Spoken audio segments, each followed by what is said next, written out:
Ah, Mario Party. What a classic game. Who here didn't spend endless nights playing this game with friends? What would start as a fun party game could quickly turn into fighting if one person stole a star from another or stopped them from getting the coins they needed to buy a star. It was amazing. And while not all the minigames were winners, there are some real gems to be found in it. Here is my list of the top 10 best minigames in the original Mario Party. Stick around and take a trip down memory lane with me. The 10th best minigame is also the only single-player minigame to make the cut. It's Whack-A-Plant, and your job is to jump on the heads of as many piranha plants as you can. There are 8 waves of them, with the number of plants increasing by 1 each time they come out. Every one you jump on will net you a coin, and with a total of 36 piranha plants coming out by the end of the game, you can make some serious coin in this one. Usually single-player minigames aren't the gems in a party game like Mario Party, but this one really shines. It's incredibly rewarding to bounce from plant to plant without hitting the ground, and the more coins you gain, the better you feel. 36 coins goes a long way in a game of Mario Party, and the look of defeat on your opponent's faces as you keep racking them up is the best. Screw friends. Coming in at number 9 is Balloon Burst. As the alphabetically first game in Mario Party, this is the first video review I ever did from this series, but it was a good place to start. It's a free-for-all minigame where everyone is racing to blow up their Bowser balloon first. You do this by alternating between hitting the A and Z buttons. Whoever blows theirs up first wins. This minigame could have easily been a mindless button masher like so many others, but it really rises above that. If you hold down the buttons a bit instead of tapping them, it'll pump more air into the balloon, so mashing them as fast as possible will only hinder you. You really have to learn the timing for getting maximum air out of each button press without holding it for so long that the air stops being pumped out. Mix that strategic element of it with the fact that everyone is racing to win and it gets really tense. Your instinct is to go as fast as possible on those button presses, but that will only hurt you. It's a lot of fun. Number 8 is the oft-forgotten running of the bulb. It's not one that I hear about all too often when people discuss Mario Party, but it's one with a depth that really surprised me. Everyone is on a team trying to get a light bulb to the end of the map. To do this, you have to stay ahead of the giant boo and avoid touching the regular boos. If you do get hit by them, you'll turn into a zombie. To be saved, another teammate will have to punch you. You can also punch the boos to knock them away. If anyone falls behind and gets swallowed up by the giant boo, you're out, and if the player with the bulb gets swallowed, the game is over. Like I said, it's surprisingly deep for a little minigame. It's not often everyone is playing together to win. Having to keep your eye on so many moving parts is also really stimulating. You're constantly making sure to stay ahead of the giant boo, avoiding the regular ones, turning teammates back from zombies, and making sure the light bulb stays safe. This one is a breath of fresh air when most minigames are extremely simple. At number 7 is Hot Bomb. This is Mario Party's version of Hot Potato, and even though it's really just an age-old game in a new wrapper, it's a lot of fun. Apparently Hot Potato survived for so long because it's a really solid concept. Who knew? It's really fun holding on to the bomb just long enough to throw it to someone else and have it blow up in their face. Screwing over friends in Mario Party is the best, and the bomb gets increasingly bigger the closer it gets to blowing up, so everyone gets more and more tense as time goes on. Having it be thrown to you when you think it's about to blow makes you almost feel like you're actually going to die. You start mashing on the throw button as quick as you can, hoping to pass it off to whoever you can before it explodes. It would be nice if this minigame kept going on until only one survivor was left, instead of now where it ends when one person dies, but it's still a lot of fun.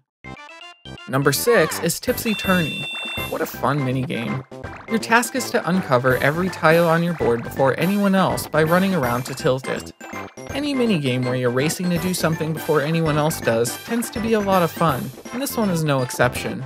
I can't count the number of times I've played this and lost by only a tile or two, but that's what really makes this one. Looking around at the other players and seeing someone else is almost done really ups the intensity in a fun way. And because you're running around to tilt the board, it's not hard to miss a tile you were going for and kick yourself for it.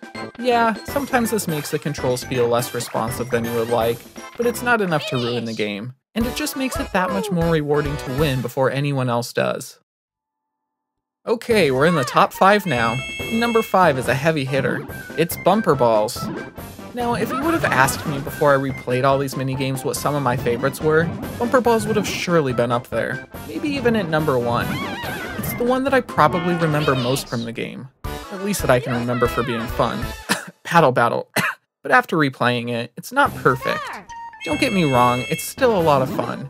You're all on balls, and your goal is to knock everyone else off the island without falling off yourself. The biggest issue I found with this one is that to hit someone with enough force to knock them off, you have to gain a lot of speed. And because you have to start from so far away, it's hard to predict just where they will be by the time you get there without missing them and falling off. I had a lot of playthroughs of this one where time ran out with 2 players left because once you reach that point, you both played a lot safer by staying towards the middle, which means neither of you ever has the power to bump the other off the island.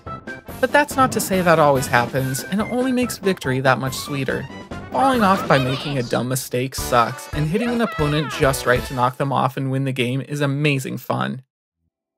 The final 4 minigames on this list all got 5-star ratings for me, so we're in the best of the best territory now. And coming in at number 4 is Shy Guy Says. I love this one. It's a simple concept, but oftentimes those make the best minigames. The Shy Guy will hold up red and white flags, each corresponding to a different button, and your job is to hit the right one. Mess up or take too long and you'll be cast out to sea. As you can probably tell from a lot of the games on this list so far, the ones that have an element of tenseness are often the funnest ones, I think. This one is no different. The longer you stay in, the faster the flags will go up and the less time you'll have to respond. Shy Guy will also pull nasty moves in its attempt to kill you. I really want to know what everyone did to deserve this, like holding up both flags initially before lowering one of them. My poor heart in these situations feels like it's about to explode, but the feeling of staying in the game longer and longer with only one other player until they finally mess up is worth more than the 10 coins you'll get for winning. Up here at number 3 is Mushroom Mixup. This continues on this simple concept but lots of fun theme. Toad will hold up a colored flag and you have to move to that color of mushroom to stay safe. If you're not quick enough, you're dead. The concept of this game itself sounds fun, but it's elevated even further by the fact that you're with 3 other people who don't want you to win. You can jump on their heads, punch them, and do whatever you can to stop them from making it to the right mushroom. What creates so much chaos is how often this ends up screwing you over though. You might jump off someone's head to stop them from moving, only to find yourself flung beyond the mushroom and into the water yourself. You might try to punch someone off, only to have yourself pushed backwards off the edge like only Mario Party physics would allow. It's great, and plenty of fights will be started over this one, but it's one that everyone loves to play, and it's one that makes you sad when you lose, not because of the loss of coins, but because you want to keep playing. That's key in a minigame you'll be playing over and over, and it's not a quality all minigames in Mario Party share.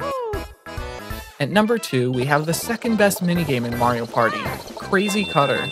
This one is a super fun proof of concept for the at the time brand new control stick on the Nintendo 64, where your task is to perfectly outline the enemy figure given to you.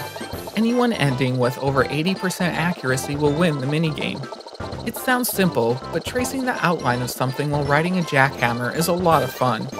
Trying to be perfectly accurate and then accidentally screwing up hurts, but coming out on the other side with a winning trace is the best. I would prefer it if only the person with the highest accuracy won, but it's a small gripe, and it doesn't hurt how fun this minigame is to actually play. The fact that there are multiple enemy outlines to draw means this one has the variety to stay fun even after a lot of playthroughs. It's still fun to this day, and I look forward to it every time it comes up, as does everyone I know. And finally, coming in at number 1 as the best Mario Party minigame is Facelift. This one is clearly inspired by the opening of Super Mario 64 where you can stretch and play with Mario's face. In this one, you're morphing Bowser's face to match the example given. Once time is up, you're all ranked on how close you got to matching, and whoever is closest wins. I'll admit that I had trouble deciding whether to put this one or Crazy Cutter at number 1. I almost reversed them, but the fact that only the person who is the most accurate wins instead of anyone getting over 80% put it over the edge for me. But the other thing that gives this one the edge is just how funny it is. To look around at everyone's screen and see all these screwed up pictures of Bowser's face is hilarious, and winning by just a percentage point or 2 over your friends is incredibly rewarding. They'll hate you for it, but they should. You're better than them. This one is a treat to play every single time it comes up. And there you have it, the 10 best minigames Mario Party has to offer. What do you think? Do you agree? Did I miss any? Let me know in the comments. I'm looking for some juicy discussion. I think these minigames are all super fun to play, as are many other minigames I didn't cover today. But that's not to say that every minigame in Mario Party is a winner. No, not by a long shot. There are plenty of bad ones that can actually give you physical pain to play. If you want to see my list of the 10 worst minigames Mario Party has to offer, come back tomorrow for that review. There were some real roughs in the diamond that is Mario Party. Please, like this video if you enjoyed it, and if you want to know about future videos, subscribe and hit the bell to be reminded. Hope to see you then.